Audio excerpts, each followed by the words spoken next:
Sony Exec shifts blame for Madame Web and Kraven failures to critics and says Spider-Man spin-offs need a rethink. They were just destroyed. Sony's CEO has broken cover to address the underwhelming box office performance and critical reception of the company's Spider-Man spin-off movies, laying the blame at the feet of critics who destroyed the Marvel films. Outgoing executive Tommy Vinciquerra, who joined the company in 2017 to oversee a difficult period in the wake of the now infamous 2014 cyber attack that damaged the studio. Asked about his tenure, Vinciquerra told the LA Times that the recent release of Kraven the Hunter is probably the worst launch we had in the 7.5 years, so that didn't work out very well, which I still don't understand, because the film is not a bad film. Pressed for more on the performance of the Spider-Man spin-off universe, Sony's SOU, Vinciquerra was bullish in addressing what he believes is to blame. Let's just touch on Madame Web for a moment. Madame Web underperformed in the theaters because the press just crucified it. It was not a bad film, and it did great on Netflix. For some reason, the press decided that they didn't want us making these films out of Kraven and Madame Web, and the critics just destroyed them. They also did it with Venom, but the audience loved Venom and made Venom a massive hit. These are not terrible films. They were just destroyed by the critics in the press for some reason.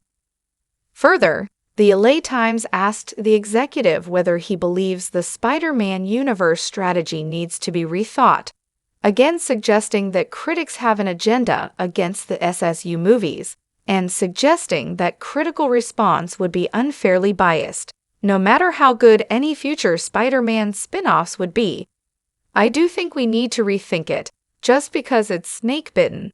If we put another one out, it's going to get destroyed, no matter how good or bad it is. What the Sony CEO's comments mean.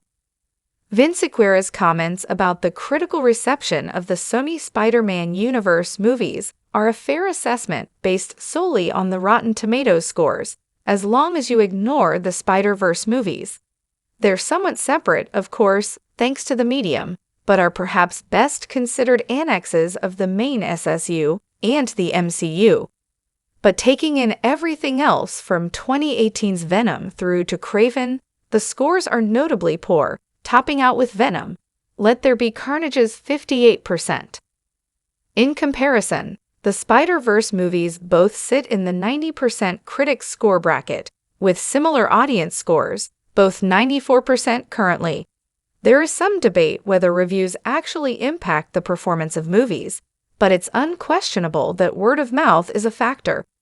Venom is the outlier for Sony, because it took more than $850 million globally, despite scoring only 30% on Rotten Tomatoes.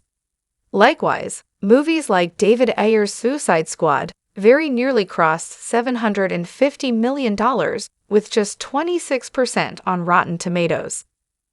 Every single Sony Spider-Man spin-off performed way better in audience score terms, with fairly massive swings, suggesting that the general audience did not agree with critical consensus.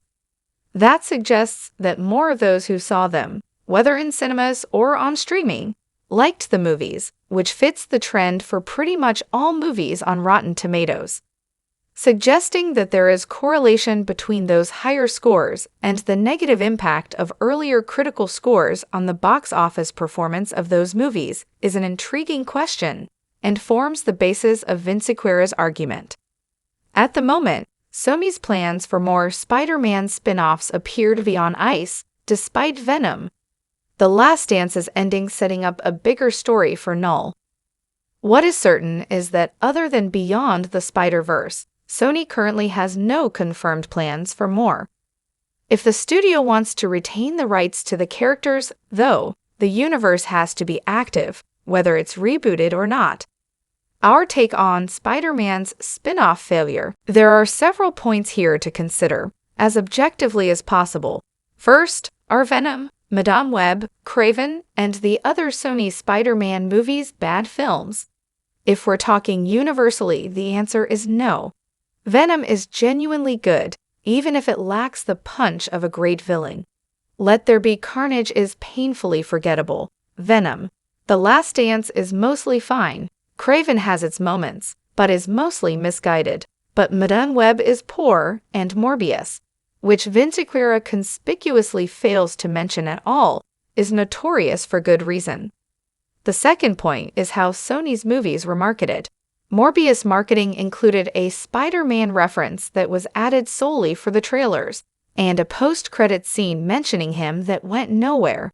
And Madame Web, Morbius, and even Kraven are odd choices for lead characters without the character whose decades of comics lore justified their existence in the first place.